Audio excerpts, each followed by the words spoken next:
So that's a Gronkle. Correct. And you cannot tell its head from its tail. Right. Oh, and Gronkles do not like to be scratched under their chins. I found that out the hard way.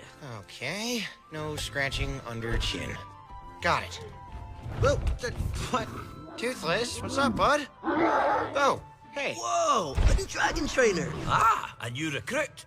Want to train dragons, do you? Looks eager enough. This one's got potential. Aye, we'll see about that.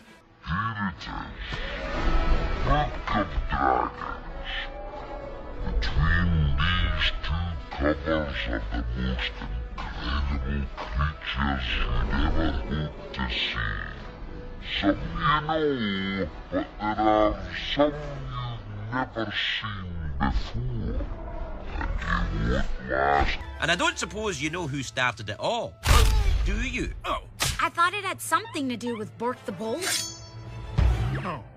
Well spotted, lass. But before he was bold, he was known as Bork the Very, Very Unfortunate. That's a odd nickname. Aye, but apt. It seemed that anything Bork... Bork was my great-great-great-grandfather. He started out as a shepherd.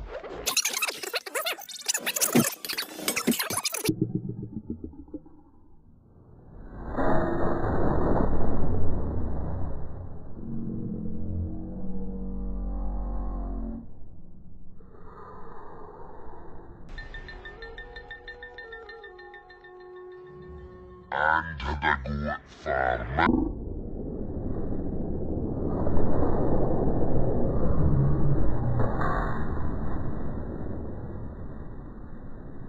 But he settled on the life of a fisherman.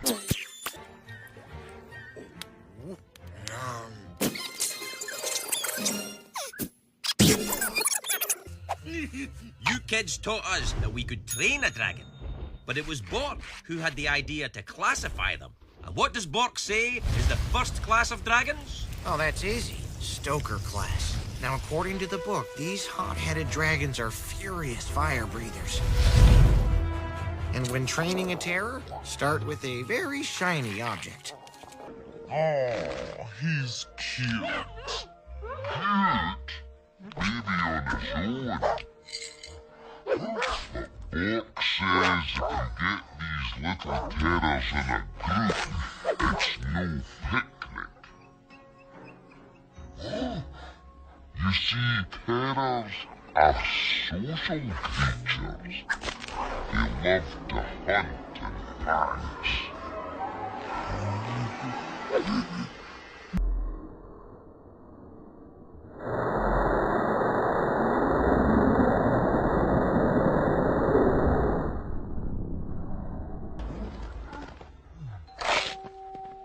Now, what about this breed? Nary a Viking has tamed this fierce creature.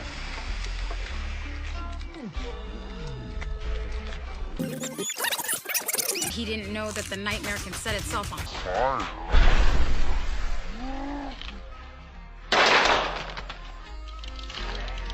A monstrous nightmare, just give him a little respect. A gentle hand on his snout. Looks like you kids have made some breakthroughs. All right, fish legs, why don't you tell us about your dragon? Meatlug's my Gronkle, and Gronkles are tough, rock-eating, boulder-class dragons. But how do you train a Gronkle? Gronkle won't stay mad at you if you just feed him a little dragon nip. Yeah, and like all dragons, Gronkles are rumored to have 5 stages of maturity. The first stage is the egg. Then the tiny teeth. The short wing. The broad wing. And the last stage is the titan wing. Which is extremely rare. Rare, but a sight to behold. The Whispering Death. Just saying its name gives you the shivers. Bork says the Whispering Death knows only one thing. Killing. He burrows through the dirt and rock, attacking...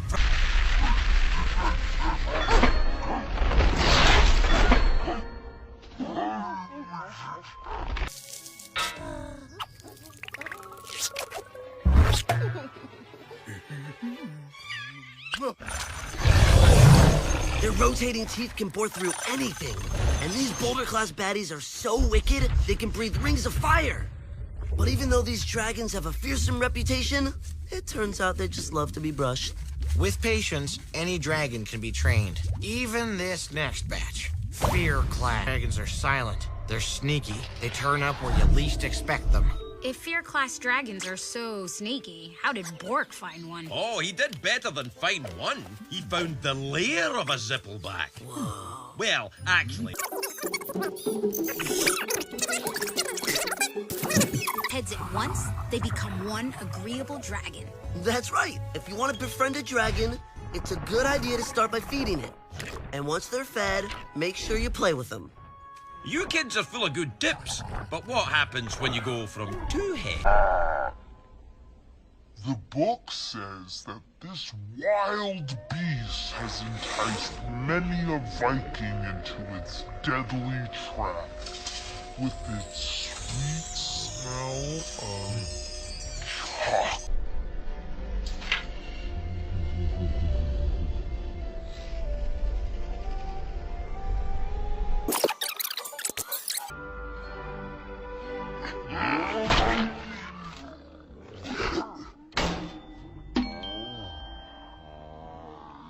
With all those heads, Bork must have had 4 times the trouble. Aye, that's a fact. Until one day, Bork made an interesting discovery. And they can't wait to play in the mud.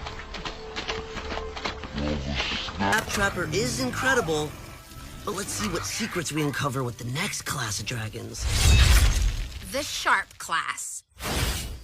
These dragons have a generous dose of vanity and spend a lot of time preening. My personal favorite is the Deadly Natter. Bork says that natters have the hottest fire in the dragon world. to approach her carefully, slowly moving around back toward her tail. Her tail? You've gone mad. It's full of poisonous spikes that can launch at will.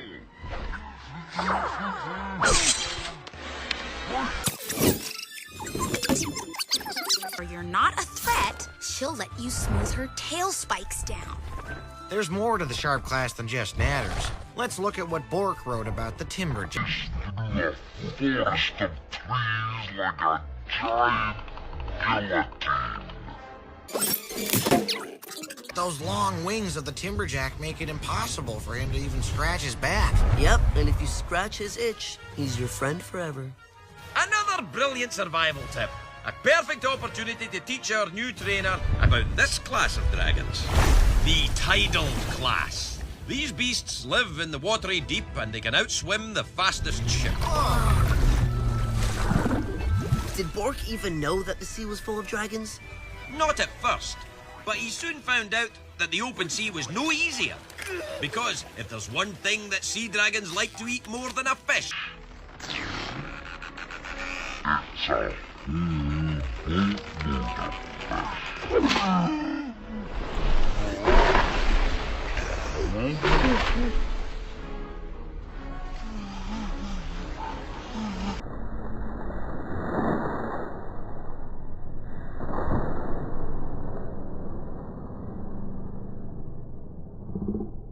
after that first sighting, Bork called it a scaldron.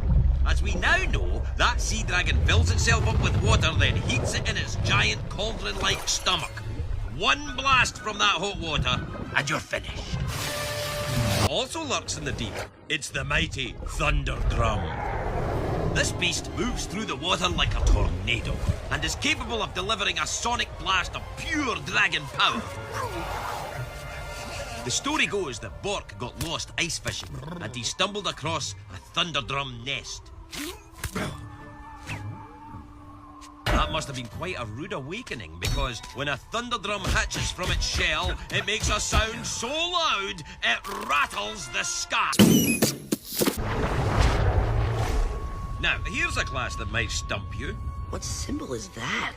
It's a symbol for the mystery class. We don't really know how these guys work.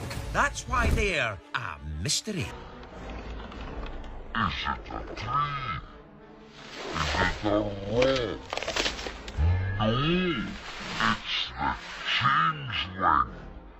This strange dragon can disappear. Into any environment.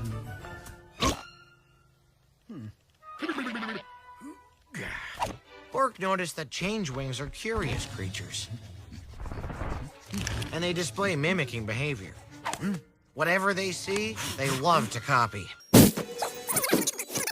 Finding one takes a keen eye.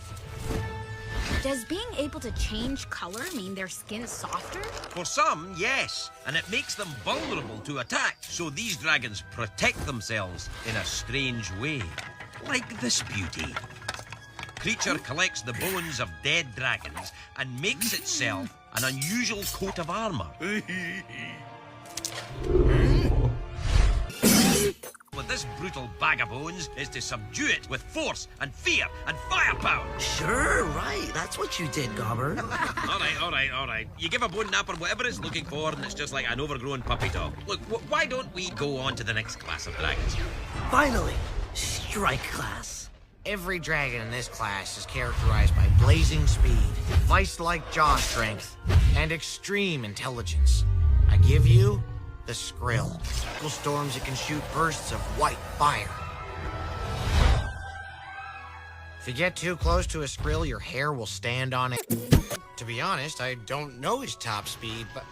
Oh, somebody wants to find out, does he? Okay, let's find out. Last one to the peak has to clean the stables. Hey, wait up! I gotta see this.